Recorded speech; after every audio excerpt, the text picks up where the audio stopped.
There are moments, sacred and strange, when silence speaks more powerfully than 1,000 words. It is in such moments that heaven seems to lean close and whisper, "Now hush." This is not the hour to explain, to defend, or to retaliate. In the noise of a world ever eager to justify itself, to fight back, to prove its point, there comes a holy urging that feels like restraint but is, in truth, divine wisdom. Hold your tongue, not because you are weak, not because your thoughts are without value, but because there is a deeper work unfolding, one that does not require your voice to validate your worth or your opinions to defend your journey. The battle you are in may tempt you to speak too soon or too much, but God, who sees beyond every moment's emotion, knows what your words may break before time has healed.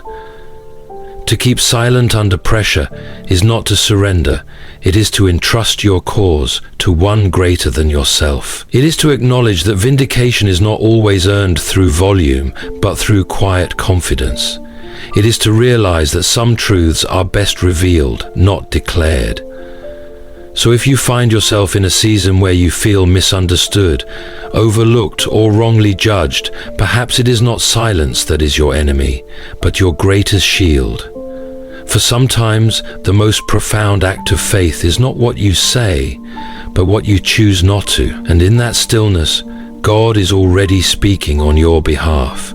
We live in a world where words are abundant, spoken, written, and broadcasted constantly. Yet there is a peculiar power in silence, a power that transcends mere absence of sound. God, in his infinite wisdom, often calls us to experience the depth of silence, not because words are wrong or unnecessary, but because in moments of quiet, his presence becomes more apparent. Sometimes we are so eager to speak our minds or defend ourselves that we forget the true power lies not in what we say, but in what we choose not to say. Consider for a moment the silence of Jesus before his accusers. When the weight of the world's condemnation was upon him, when every fiber of his being could have risen in righteous indignation, he chose silence. There in the stillness, the universe was shifting. His words were not needed to win the battle. His silence was the strongest testimony of all. He demonstrated that sometimes the most powerful statement is made not through our words, but through our willingness to rest in God's timing and sovereignty. In our lives too, God may call us to keep silent. There are moments when speaking would only escalate the conflict, deepen the misunderstanding, or fuel the fire of an already heated situation. In such times, silence is not a retreat from the struggle. It is the quiet strength that disarms the adversary. It is the faith to know that God's power works even in the absence of our words. Keeping quiet doesn't mean that we are weak, that we are submissive to injustice, or that we are neglecting our responsibilities. On the contrary, it means that we trust God to do the work that we cannot. It is a demonstration of faith that recognizes that some things cannot be solved by human effort alone. We may want to speak out in defense of ourselves or to correct others, but in holding our tongues, we allow space for God to speak on our behalf. We recognize that his timing is perfect, and he will work in ways that our words could never achieve. Consider the lesson of the Israelites as they faced Jericho. God instructed them to march around the city in silence, not speaking a word, for 6 days. Only on the 7th day, after they had obeyed in quiet trust, did God command them to shout, and when they did, the walls fell. Their obedience in silence, their trust that the battle was God's to win, made way for the miraculous. It was not their words that brought the victory, it was their willingness to be still and let God act. Silence is a spiritual discipline, a practice that cultivates humility and surrender. It teaches us that we do not always need to be heard to be effective. We do not need to have the last word to be victorious. Sometimes the greatest victory comes when we resist the urge to speak. when we trust that God is at work in the stillness. In keeping our mouths shut, we open our hearts to the deeper work of God, allowing Him to move, to speak, and to act in ways that our limited understanding cannot yet grasp. There is a profound truth in the belief that God's timing is perfect. We, in our human urgency, often misunderstand the divine orchestration that takes place behind the scenes. The world teaches us to act quickly, to seize every opportunity, to speak immediately when something doesn't sit right. But God's ways are not our ways, and sometimes the most faithful action we can take is to hold still, to wait, and to trust that His timing will reveal what words or actions could never accomplish on their own. When we are wronged, or when injustice seems to prevail, the temptation to speak or act out of frustration is incredibly strong. The natural impulse is to right the wrong ourselves, to defend our name, to make sure everyone knows our side of the story. Yet, in those moments, God calls us to something deeper, to trust that He sees, He knows, and He will act in His perfect timing. Silence in these moments becomes an act of faith. It is the acknowledgement that God is not slow in His promises, but He is working in ways that we may not yet understand. He is weaving together circumstances, changing hearts, and preparing the perfect moment for His justice, His mercy, or His breakthrough. And when we trust that His timing is better than our own, we embrace the peace that comes from surrender. Think of the story of Joseph. Joseph was betrayed by his brothers, sold into slavery, falsely accused, and left to rot in a prison. Surely there were many moments when Joseph could have shouted for his innocence, could have demanded an explanation, or could have taken matters into his own hands. But he chose to remain silent, not because he lacked strength, but because he had placed his trust in the God who knew the right moment to raise him up. Joseph's silence in the face of unjust circumstances wasn't weakness. It was a declaration of faith that God's timing would prevail. And when the time came, God elevated him from the prison to the palace, not through his own effort, but through divine intervention. Joseph's story is a reminder that God often works in ways that are hidden from our view, and His timing, while it may seem delayed, is always perfect. In our lives, we are often called to wait, to remain silent when we feel the urge to act. But in that waiting, God is preparing us for what we cannot yet see. Silence during these seasons is not just a pause, it is a preparation.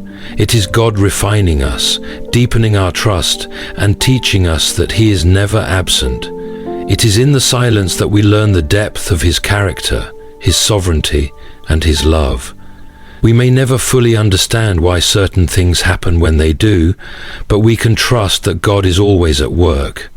So, when the urge to speak or act rises, remember that sometimes the most powerful thing we can do is wait in silence and trust that God's timing is unfolding exactly as it should. Restraint is not merely a matter of silence. It is a discipline of the soul. It is the deliberate choice to hold back, to pause, and to exercise the strength of control in moments when our emotions and impulses scream for release. The true challenge, however, is recognizing that this restraint is not just about avoiding harm or conflict. It is an active, intentional act of faith.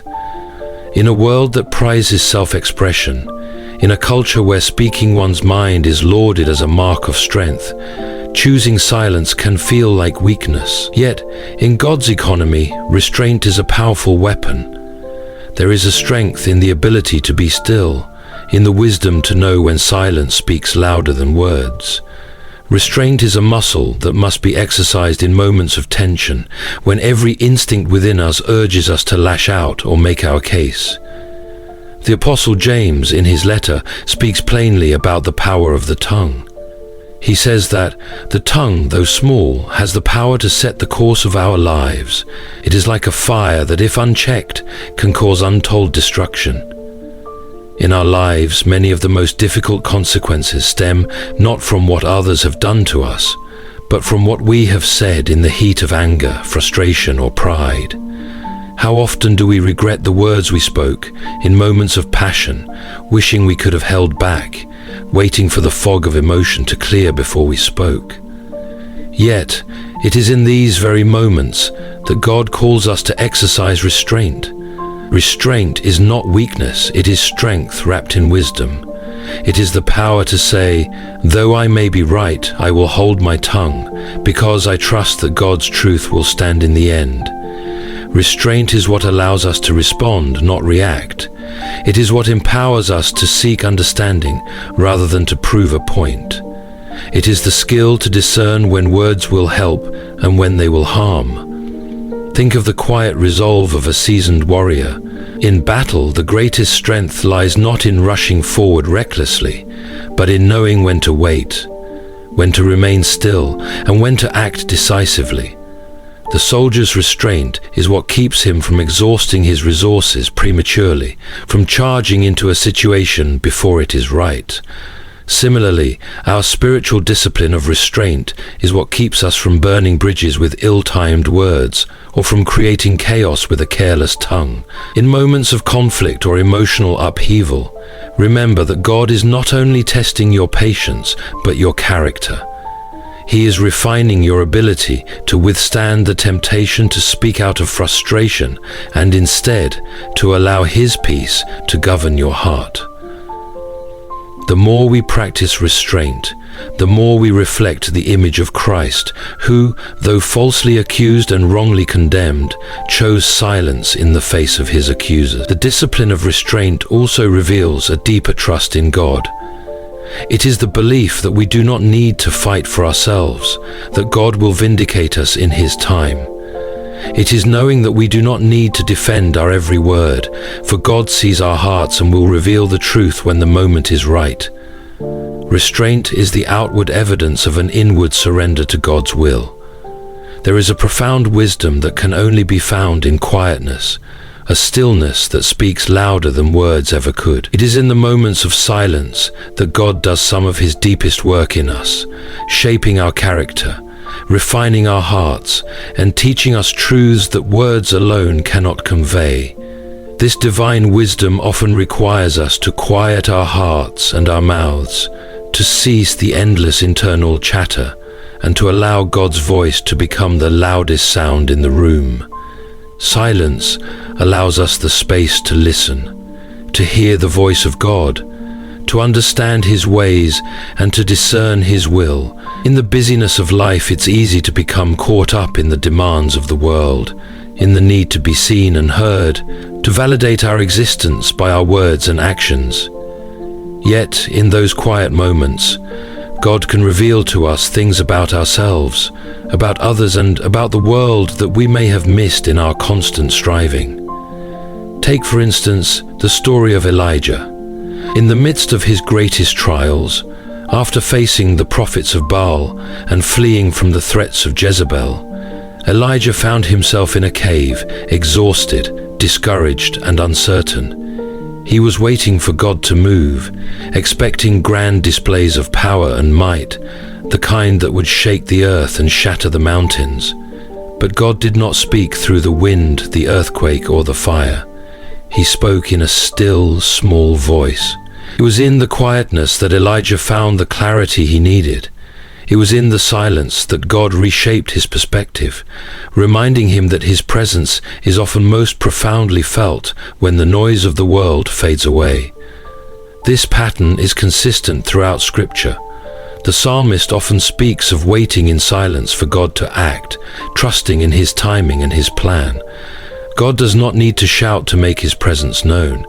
The quietness, the moments of stillness, are when we are most receptive to His voice. It is in silence that we are not only able to hear God more clearly, but also to hear our own hearts. We are given the opportunity to examine our own motives, desires, and fears, allowing God to refine and purify us. The wisdom found in quietness is not merely about receiving understanding. It is also about becoming more like Christ. Christ, in His life on earth, exemplified the wisdom of silence. Even in moments when he could have defended himself or called upon legions of angels, he chose silence. This silence was not born of fear, but of divine wisdom, knowing that sometimes the greatest strength is shown in restraint, and the most profound message is spoken without words. Through quietness, we are invited into deeper intimacy with God. It is in these moments of silence that we can hear his heart for us and for the world. We become attuned to his movements, his urgings, and his calling. Silence, then, is not empty. It is full of potential. It is in these moments that God's wisdom seeps into our soul, shaping us, teaching us, and equipping us to face the challenges ahead. In your own life, remember that silence is not a void, it is a vessel. In stillness, God is cultivating wisdom that will sustain you through the storms, build your character, and equip you for the tasks ahead. The next time you find yourself tempted to fill the silence with words, consider the possibility that God may be using this moment to deepen your understanding, refine your character, and guide you closer to his will. In the journey of faith, there are few struggles as challenging as the battle for self-control, especially when it comes to our words. Our tongues are small, but they wield a mighty power, the power to build or to destroy, to bless or to curse. In moments of tension, pain, or injustice, the impulse to speak, to correct, to defend, or to retaliate can feel overwhelming. Yet, in choosing to remain silent, we are not merely exercising self-discipline. We are engaging in a profound spiritual battle that reveals the depth of our trust in God. Self-control, in its truest form, is not just about restraining our actions or words. It is a reflection of our surrender to God's will.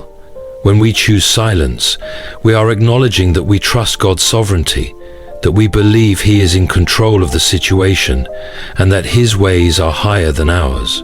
We trust that God can accomplish in a moment of silence what our words might fail to achieve in a lifetime of talking. The battle of self-control is one that confronts us daily. We face the temptation to speak out of pride, out of a desire for validation, or out of a need to be understood. But in those moments when we resist the urge to speak, when we hold our tongue in the face of provocation, we are participating in a victory of the Spirit. We are declaring that our faith in God is stronger than the pull of our emotions. We are choosing to trust that God will act in his time, and we do not need to act prematurely or defensively. Think of Jesus in the Garden of Gethsemane. He knew what was coming. He knew the suffering that awaited him. The temptation to lash out, to defend himself, to call for deliverance was surely present. But in that moment, he chose, not because he was powerless, but because he was fully surrendered to the will of his Father. He trusted that God's plan was greater than his immediate suffering, and that through his obedience the world would be saved. In our lives, we are called to follow that example of self-restraint. The times when we are wronged, misunderstood, or falsely accused are opportunities to demonstrate our faith. The silence we offer in those moments is not a sign of weakness, but a sign of profound strength. Strength that comes from the knowledge that God sees, God knows, and God will vindicate us in his perfect way. By holding our tongue, we are making a declaration. I trust God more than I trust my ability to defend myself. Self-control in the face of provocation is a form of spiritual warfare. It is a recognition that our victory does not come through human effort, but through God's intervention. When we choose silence, we are trusting that God is more than capable of handling the situation. In the silence, he is working, often in ways that we cannot see or understand. Through this battle of self-control, our faith is strengthened, our character is refined, and we are drawn closer to the heart of God. In every moment of tension, we are faced with a choice. Will we speak to defend ourselves, or will we trust God and remain silent? The battle for self-control is not easy, but it is a powerful testimony of our faith in the One who holds all things in his hands. By keeping quiet, we are giving God room to act, and in that space, he often works the most miraculous victories. In the silence that God invites us into, we find not emptiness, but a profound space for growth, healing, and restoration. It is in these quiet moments that we learn to trust his timing, his wisdom, and his perfect plan for our lives. By keeping our mouths shut, we not only exercise self-control, but we open the door to greater intimacy with God, allowing him to work deeply within us. Through silence, God refines our hearts, renews our spirits, and empowers us to move forward in faith. Let us embrace the quiet, for in it we discover his presence, peace, and purpose.